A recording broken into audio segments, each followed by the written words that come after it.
Teresa had asked me if I would speak on Purim, and as some people call it Purim, but it's Purim, and it's very interesting because we've been singing about his name, about him, but the book of Esther, his name is never mentioned. It's hidden. And so that's a little bit about what I'm going to talk about today. It was instituted because the Jewish people at the time, they understood that it was God himself that did everything to save. And to save his people. He was just disguising himself in a Persian soap opera. And one of the things that I wanted to mention is that the month of Adar, and I've got so many notes here, and he's just going to have to be showing me exactly where to go. The month of Adar, if I can find it here. There we go. Adar is the last month on the Hebrew calendar. So we are on the biblical calendar, which starts in the spring right before Passover. We are in that last month.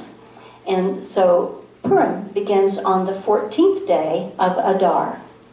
And I had this definition of Adar sent to me recently, and I thought it was really good. It says Adar is the last month on the Hebrew calendar according to the Torah's reckoning of months. The sages tell us that the month of Adar is described as the month of darkness that turns to joy. Now, can we all get a hold of that? Amen. Yeah? Amen. The month of darkness that turns to joy. This is because of it being the month of the Purim story, where in Haman's time, God's people were so close to total annihilation. Darkness precedes light of the next month, Nisan, with its themes of liberation and purpose through the Exodus story. The Jews could have been destroyed during Adar, but through the miracles of Purim, where it only looks like God is not there, God's people triumph, and darkness turned to light. So what's a people to do when we realize that God was there all along? So that's the story. And how many of you are familiar with the book of Esther? How many of you have read it through? Okay, great. So there's some things that we think about when we think about Purim. For those that have been around Jewish people and or been to Israel during this time of the year, you know that it's sometimes it's a little bit like Halloween. They get all dressed up. It's not in, ugly demonic costumes necessarily, but there's a lot of drunkenness and things like that go on. But they're rejoicing. They are rejoicing because they were commanded to remember. But I don't want to focus on that because that's the way that people do it in some ways. But what does he expect us to do as believers in Yeshua, the Messiah?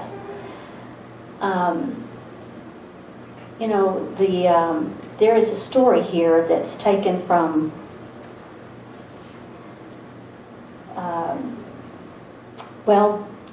it's in the Bible. We talk about Nimrod. I want to just kind of give a little bit of history about what was going on. And before I get to Nimrod, here's the story a little bit about the king.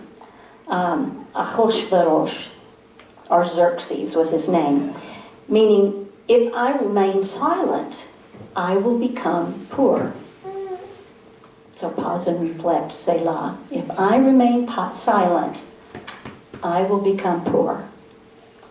And he's the one that had taken a 1,000,000-man army to Greece to fight against the Spartans. 300 men, and he was defeated, if you remember that. His empire was from India to Ethiopia and to Africa, from Turkey to Africa.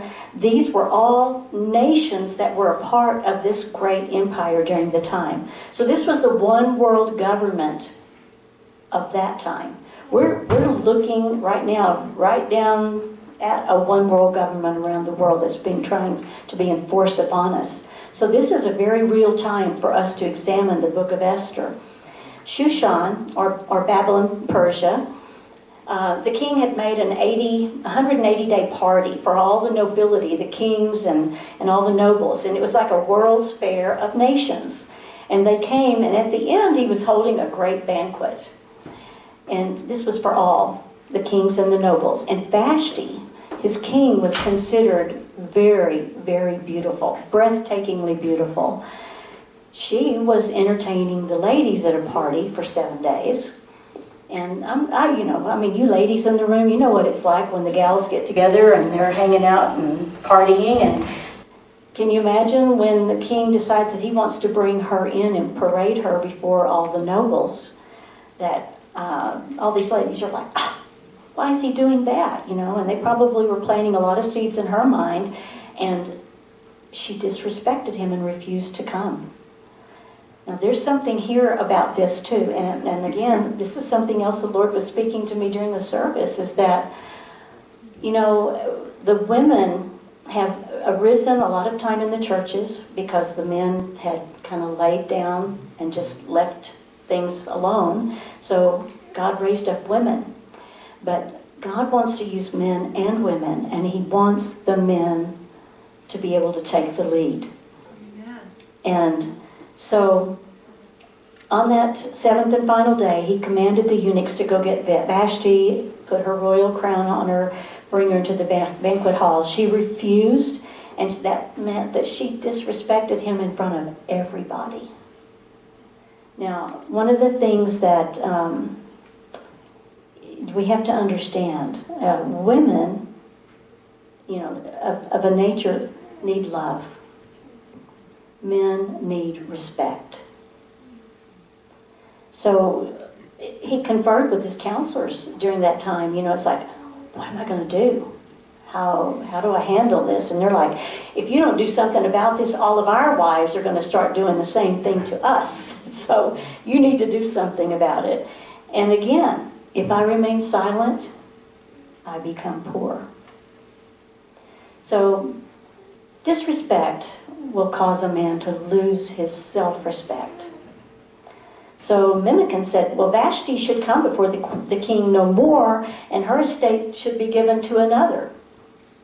And this way all men will be given proper honor.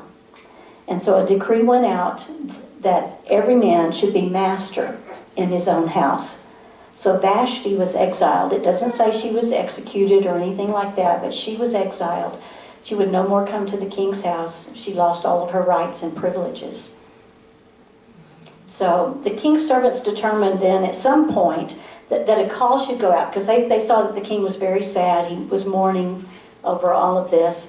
And they said to have all the beautiful young virgins to be brought to Shushan to the king so he could examine them and decide on who would be his queen. And I know we're all familiar with the story, the movie. How many of you saw One Night with the King? Do you remember that movie? It was a great movie, but it was about all the preparations that took place for all of these women that were brought in.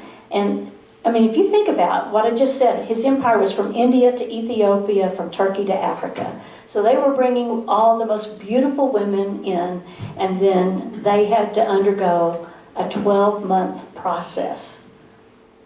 And sometimes I think that, in a way, that's what we've been going through. We're coming up on a year. And so this is a process, and what have we been doing to beautify ourselves in the midst of ugliness? So Mordecai was a Jew, and the Jewish people had been sent into exile into Babylon or Persia, and during that time, Cyrus and all the different kings came along, and they actually let some of the Jewish people go back to Jerusalem to rebuild the temple. But there were a number of Jews that just said, no, we're happy here, we'll stay here. And so they stayed in Babylon. So Mordecai was one of those. And he was a direct descendant of King Saul. So in essence, he was almost royalty. And amongst his people, he was highly regarded. So if you remember how King Saul went up against the Amalekites, the present-day Palestinians, and he was told to utterly destroy them and their livestock, or they would continue to maim and torture Israel. The Canaanites were in the south. Canaan was the youngest son of Ham. Shem was the youngest son of Noah. The Canaanites and the Amalekites were and are sexually perverted because of the curse of Canaan for uncovering Noah's nakedness. These tribes were involved in sodomy, slavery, pedophilia. Sound familiar? Their offspring were the Barbary pirates who were sex slave traders. You may remember the history of Teddy Roosevelt sending the Marines to Tripoli to defeat them. And so Mordecai had his cousin, I think that's what she was. She had no mother or father, and her father was the brother to Mordecai's uncle. So they named her Hadassah. And her parents had passed away. She had no parents to raise her. So Mordecai had taken her under his wing to raise her in the ways of a good Jewish girl. And so she was named Hadassah. That's her Jewish name. I don't know. Even today within the Jewish culture, people have a Jewish name and they have a Gentile name. That was true of Paul. His name was Saul or Shaul, and he never changed his name. That never changed. But he also had a Gentile name, which was Paul. So he used both names depending on where he went. So a lot of times we think that it says that his name was changed, but when you really read the scripture, it doesn't say that. So, but anyway, Esther was beautiful. She was lovely in every aspect. And the name Hadassah means myrtle branch. And when we go into Sukkot and we have the 7 species that are waved before the Lord, during that time of harvest, the myrtle branch is one of those. So I think of that as like she was being waved before the Lord. So she was chosen to go to the palace and was under custody of Haggai, the king's eunuch. And her Babylonian name was Esther, but actually it translates to Easter when you look it up. The consonants in both Esther and Easter are S-T-R, and the Hebrew root that forms that is forming means to hide and to conceal. She found favor with Haggai, and he provided her with 7 maidservants, and she was taken to the best place in the house of the women. Mordecai had instructed her, he said, do not reveal who you are. Don't reveal your race. Don't reveal that I'm your uncle. Just be silent. So every day, Mordecai would go and he would pace in front of the women's quarters, just checking up on Hadassah. And I'm going to now go back to what the story of Nimrod is. And we hear of Nimrod during the Tower of Babel. And he was the king of Shinar, and was the son of Cush, the grandson of Ham. He was described as a mighty hunter. And, I was reading, as I was researching this, some believe that actually he was alive during the time of Abraham. Everything kind of mixes because they all lived so long back in those days, so there was just a meshing of the generations. He was killed and he was cut into pieces and scattered. His wife, Semiramis, said, he didn't die, but he ascended into the heavens so that he could be worshipped. There was then a rebirth of the sun on December 25th, and Nimrod supposedly descended. But in the meantime, Semiramis somehow became pregnant by the rays of the sun. I mean, can you believe that people would believe that? It's kind of hard to believe. But anyway, so then along comes baby Tammuz, who was also born on December 25th. And then Semiramis dies, she goes to heaven, and then she returns to earth in a giant egg. And it lands in the Euphrates River and bursts open, and out comes the bare-breasted goddess of fertility, who turns a bird into an egg-laying rabbit. And then there's a feast, the Feast of Easter. Guys, I know this is kind of like hard stuff, but I believe that the Father is wanting to expose to us the things that we need to leave behind and what is pure and holy. He said that that's one of the things that we're required to do, is to be able to separate the holy from the profane. Jeremiah 15, verse 16, I believe it says, if you will return to me, then I will return to you. If you take out the precious from the vile, I will return to you. So that's what some of this is about. So there was this. These are the pagan roots that we need to examine, and they've been included in Christian theology. And these are the things that Yahweh says in His Word are an abomination. So take that in. What have we been doing? There was a 12-month preparation process before a young woman was taken in for one night with the king. 6 months with oil of myrrh and 6 months with perfumes and preparations for beautifying women. And it's interesting because they talk about the oil of myrrh and what it does, and it's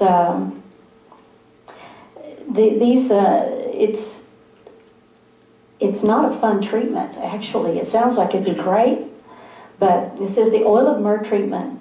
It can be toxic in high doses. It's a sedative. It's antimicrobial, antifungal. It's good to cure mouth diseases, boils, and eczema.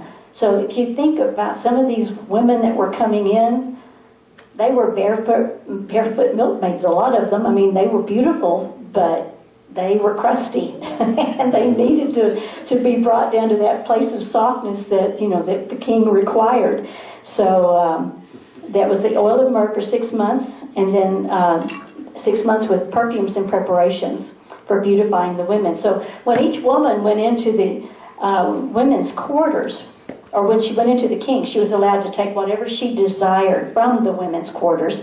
And in the evening, she went, and in the morning, then she returned to the second house of the women, to the custody of Shaashgaz, the king's eunuch, who kept the concubines. So in other words, these gals, they've been picked and they've been brought in, and probably some of them are thinking, man, I hope that I don't get chosen. I'd really like to have a family, and be back with my family.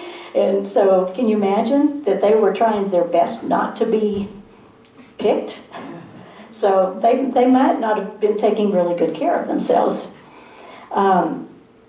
So being separated was really difficult. But Haggai, the girls would not go to the king again unless he delighted in them and he called them by name. So who calls us by name?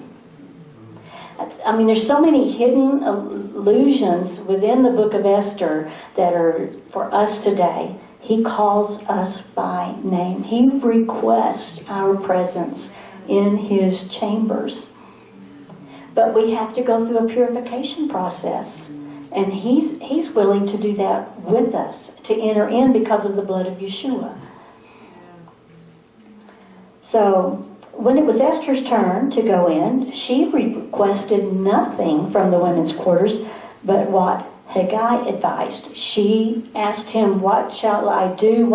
Because she knew that she had been chosen to be in this place. And she knew what the odds or how severe the situation could be if she didn't go in. So she obtained favor in the sight of all who saw her, and she went to the king in the 10th month, Tevet, which in the 7th year of his reign. And one of the things too with the oil of myrrh, they take a pumice stone after they've softened the skin, and then they use a pumice stone. Can you imagine, ladies, how that might feel? To grind off the dead skin. It's painful. It was not a nice process necessarily. And then they had to get rid of their colloquial language. They had to be taught the protocols of the palace. And so, again, like I said, this has meaning for us today. There is a protocol for us to approach the king. And he will call us by name. And we are being invited to a feast. The wedding feast of the Lamb. So we need to be prepared. Many are called, few choose. We are the bride if we are prepared and ready. Revelation 19 verses 7 and 8 says, "Let us be glad and rejoice and give him glory, for the marriage of the Lamb has come, and his bride has made herself ready. And to her it was granted to be arrayed in fine linen, clean and bright, for the fine linen is the righteous acts of the saints." So the bride must come with clean garments, not as a Babylonian, not serving Babylonian gods, having rid herself of pagan influences. Yeshua paid the price, a great price. And so now he commands us to walk in the righteous acts of the saints. New Jerusalem, actually, they say, looks like a bride. It's the inhabitants of the city who are his wife. So who is the bride? Those who do the will of the Father and keep his commandments. Just like the 10 virgins, 5 had oil in their lamps and extra oil. 5 did not have extra oil with them. And these are the ones he will not open the door to. And he says, "I never knew you." He does not recognize them because they do not know the Torah. Whenever you see the word lawlessness mentioned, when you're reading the word, it actually translates as Torahlessness. He is the living Torah. He didn't come to destroy the law, but to fulfill the law. We live by the Torah, by his Ruach HaKodesh, his Holy Spirit. The Holy Spirit. He teaches, and so we just say, Lord, we just pause here a moment. We just say, teach us your ways, that we may walk with you and know the touch of your hand upon us in blessing. So Easter was taken into the king in the 10th month of Tevet. The king loved her, and she obtained grace and favor. And then he made a feast to her. A feast to Easter, the Easter feast. And actually, the pagan ways was on Easter Sunday, they roasted the wild boar that had gored Tammuz, the son of Nimrod and Semiramis, and they ate him. And at the end of the feast, they had virgins impregnated on the altar to Easter. 9 months later, babies were born. And at the ending of the year, at the next feast of Easter, those 3-month-old babies would be sacrificed on that altar. Then, eggs, representing the fertility goddess Easter, would be dipped in the blood of those babies. Child sacrifice. And I really, was thinking, do I even bring these things up? But then it was like, the Lord's trying to get our attention in this day because he wants a bride without spot or wrinkle, no blemishes, and he's calling us on all of this stuff. So most of us didn't even realize this. But now he's opening things up to us, and he's bringing revelation and understanding to us about how we are to walk before him in order to be his bride. So the Almighty says not to learn the ways of the heathen and then turn around and use their ways to worship me. That's syncretism. That's mixing. It's compromising his word. It is, he says, it is an abomination. We cannot just say, well, this culture, they're doing this way, and we can use that, and we can do it as unto the Lord. I mean, that's what they did with the golden calf. That's what happened in the north of Israel when the tribes were separated. And then they ended up going into exile because of that.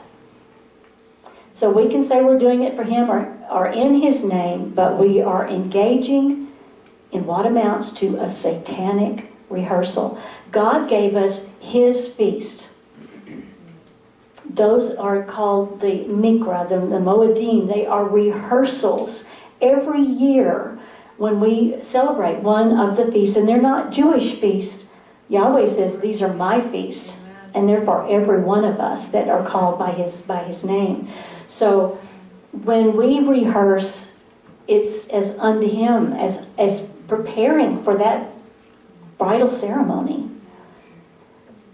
But when we do these other things, we are engaging in the counterpoint of that, or the counterfeit of that, which is a satanic feast, a rehearsal.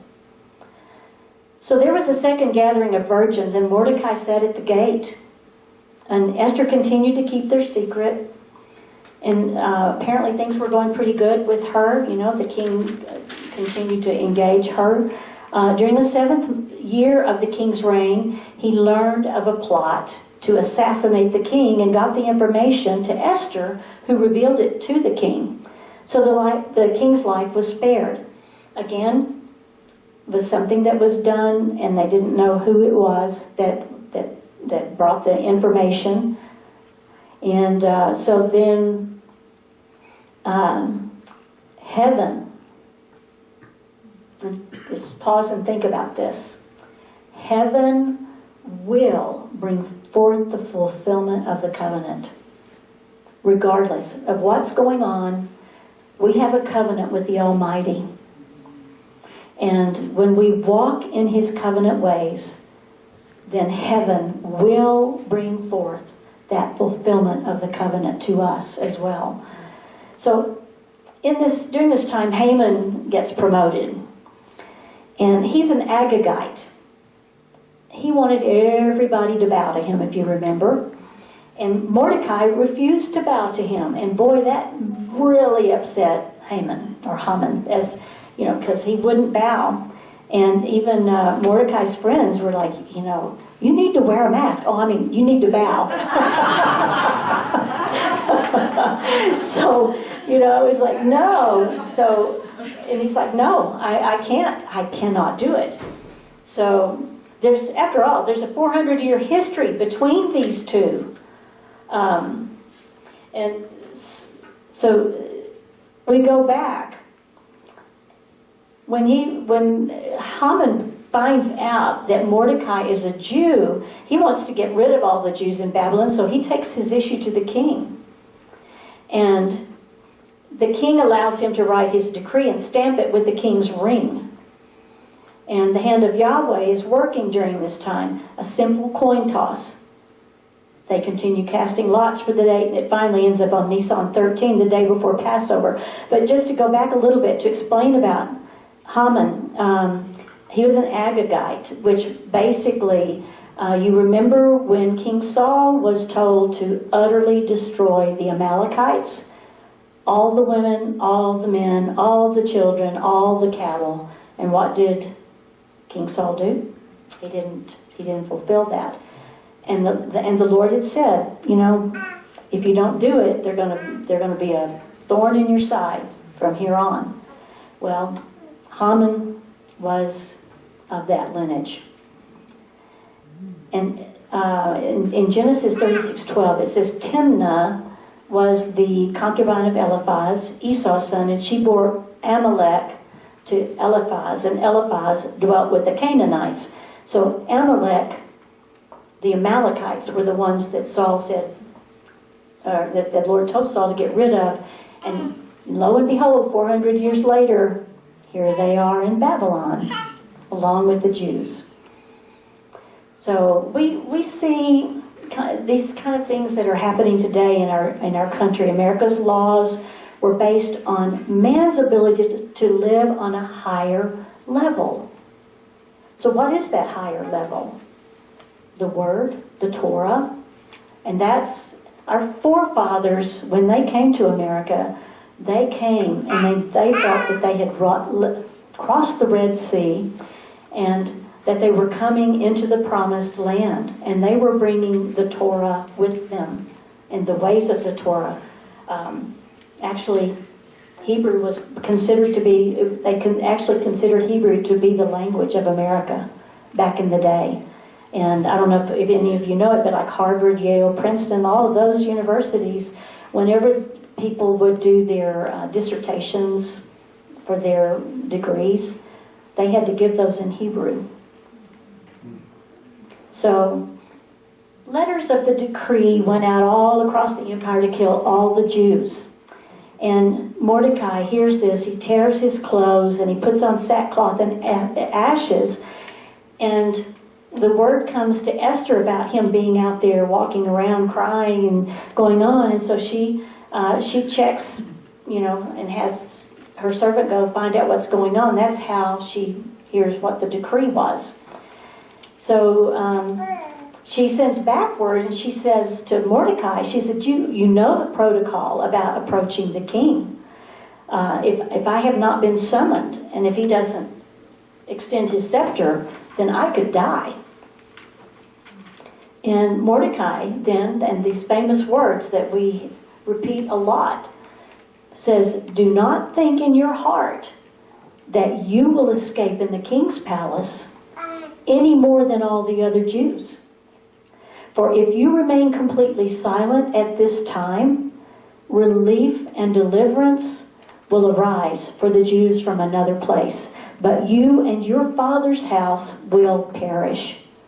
Yet who knows whether you have come to the kingdom for such a time as this?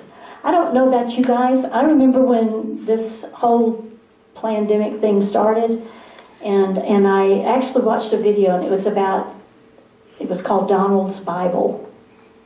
And it's about the Bible that Donald Trump has on had on the desk in the Oval Office. Have any of you seen that at this point? There was a revival in the Hebrides in Scotland back during World War II. There were a lot of revivals that took place in that area, Wales and different places.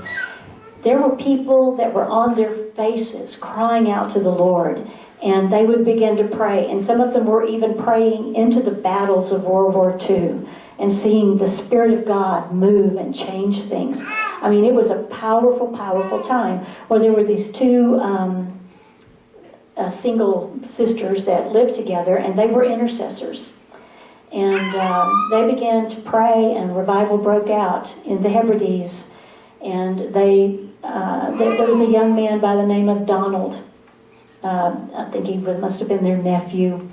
And he started attending the meetings, and so they gave him a Bible. So fast forward, the aunts, I don't know the whole story about how it all happened, but their niece ended up coming to America, and she married a man when she got here. And there was one son born. He was named after his father. And there was a daughter. She was named after her mother. And the third son was named after the uncle Donald. So at some point, the mother gave that Bible to Donald. Wow. That is the same Bible that Donald Trump was sworn in on when he took office. Wow. And it sat on his desk. So, there is such a legacy of faith that goes forth, and a lot of times we don't know and understand everything that's going on. But I heard that video, and even before they really the man just started sharing. It was a pastor. He just started telling the story. You talk about the Spirit of the Lord just coming all over you. It's just like, I didn't even know what he was going to talk about.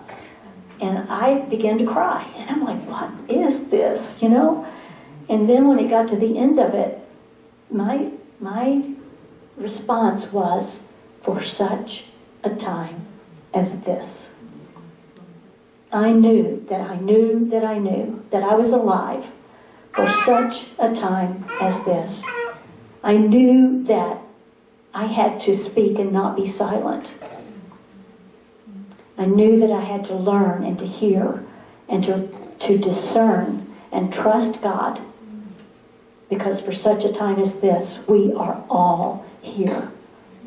He created us. He gave us the privilege of being born in this age to make a difference.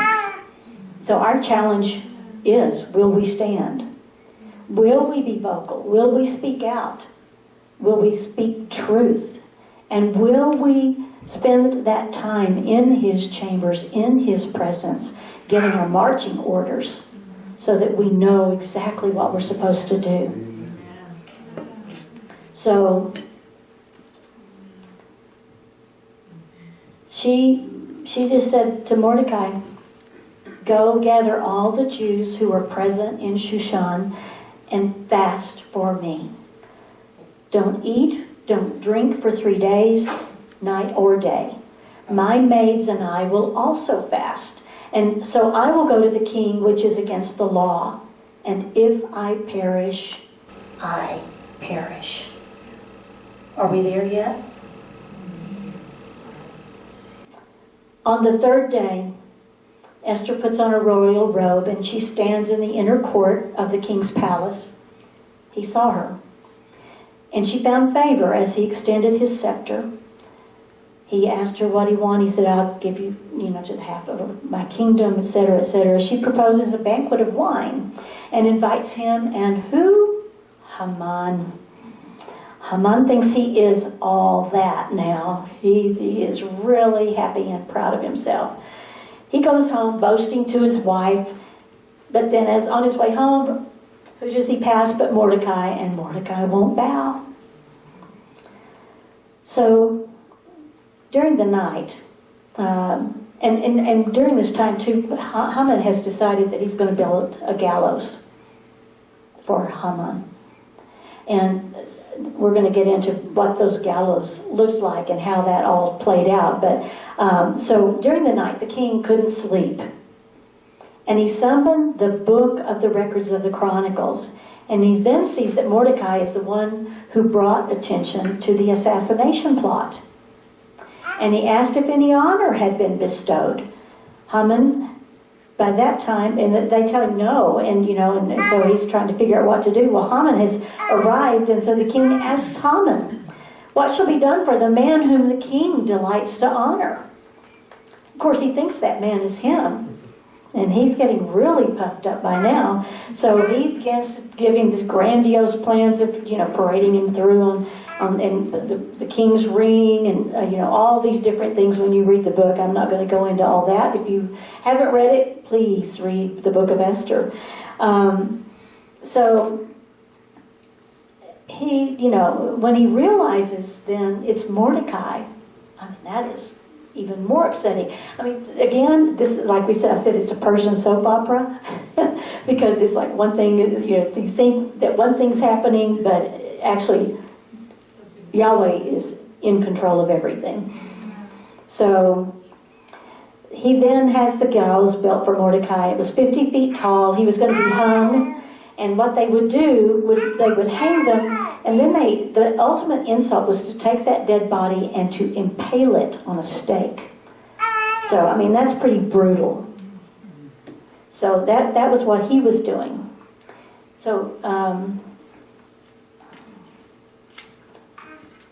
as the things progressed, the king at the feast, then with the wine feast, he asked Esther what is her petition.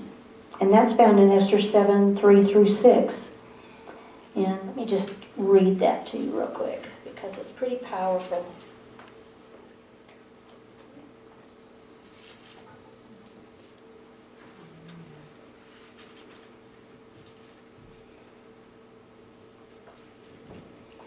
So, nope, wrong book.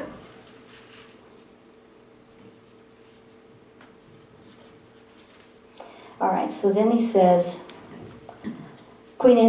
Esther answered and said, if I have found favor in your sight, O king, and if it pleases the king, let my life be given, let my life be given me at my petition, and my people at my request. For we have been sold, my people and I, to be destroyed, to be killed, and to be annihilated. Had we been sold as male and female slaves, I would have held my tongue, although the enemy could never compensate for the king's loss.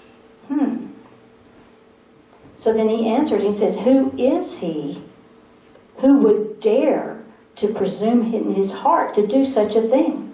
And Esther said, the adversary and the enemy is this wicked Haman.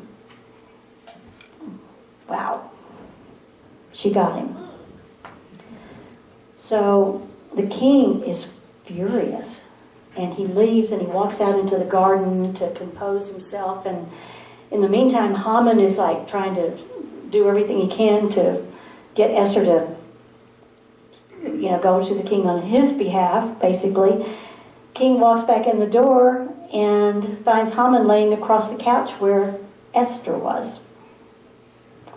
Enough said. Haman was headed for the gallows that he had built for Mordecai. The king then gave Esther the house of Haman, and Mordecai then comes on the scene, and king gives him his signet ring, and this time Esther, or Hadassah, we can now call her Hadassah because it's out, does not wait for the king to extend his scepter, and she asks for the decree to be overturned. And he then instructed Mordecai and Hadassah to write a decree and seal it with the king's ring so that no one could revoke it. And this permitted Jews all over the land to protect themselves and to kill anyone who tried to kill them. There was joy all over the land as the news came forth. Esther 8:17 says, many of the people of the land actually became Jews because the fear of the land fell upon them.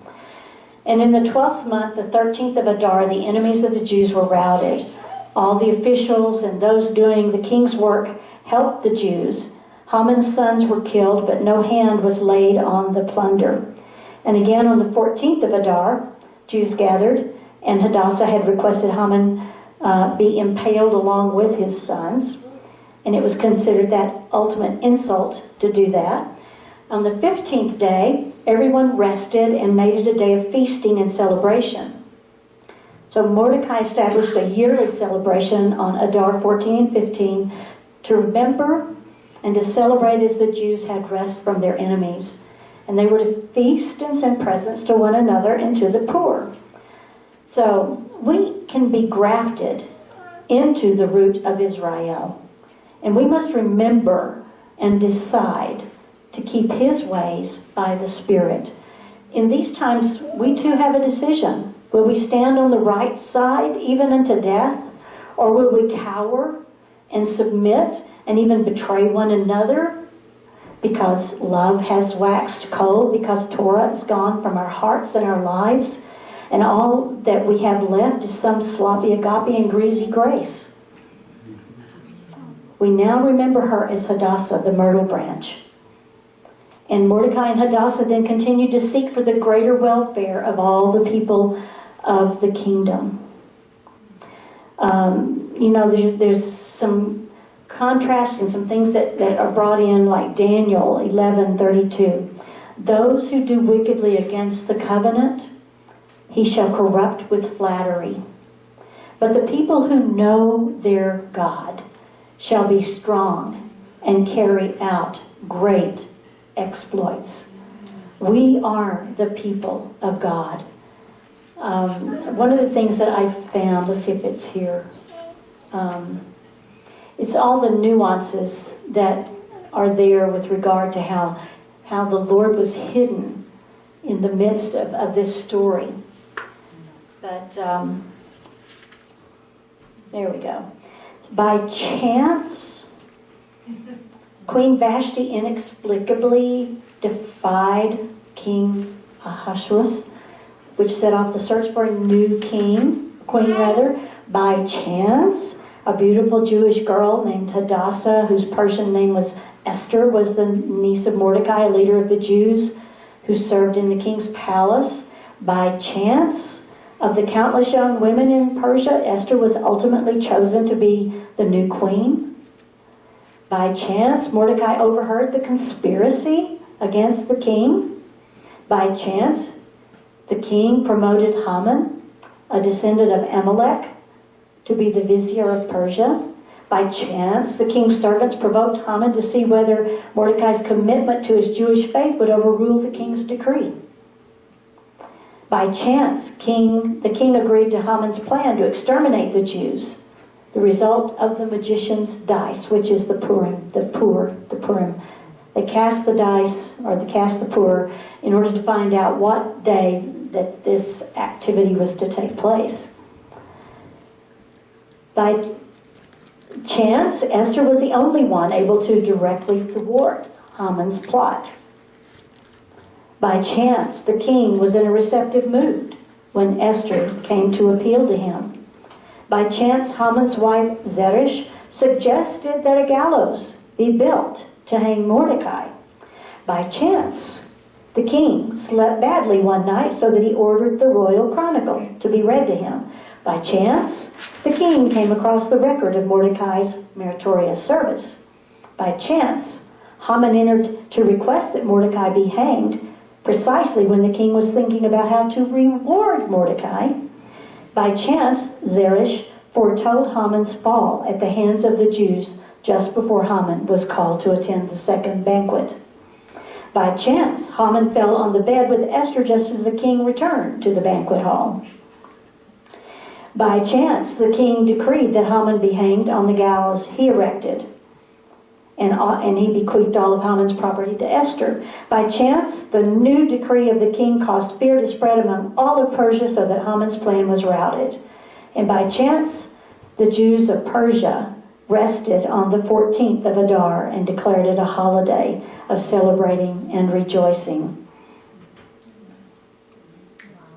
So, that just goes to show us, each one of us is created in the likeness of God, and therefore under the direct personal supervision of Yahweh himself. Whether that soul is conscious of that fact or not. As Yeshua said, even the hairs on your head are numbered. He loves us with a love that will not fail. So Purim is all about God's irrepressible, undefeatable, insuperable, and sovereign love for his people. Though the wicked seem to sometimes have the upper hand in the Olam Hazeh, the present hour, we need not fret or become anxious. God is in control. And his love and his purposes overrule the counsel of the wicked. He will one day speak to the princes of this dark world in his wrath and terrify them in his fury. Psalm 2:5. God's great vision for Zion, the city of the great king, will never fail. Chavrim, nor will his love for those who are trusting in him. God's sovereign love is our great hope. As King David said, Baruch hu na et Adonai Elohechem. Now bless the Lord your God. So, Hag Purim Sameach. Happy Purim. Amen.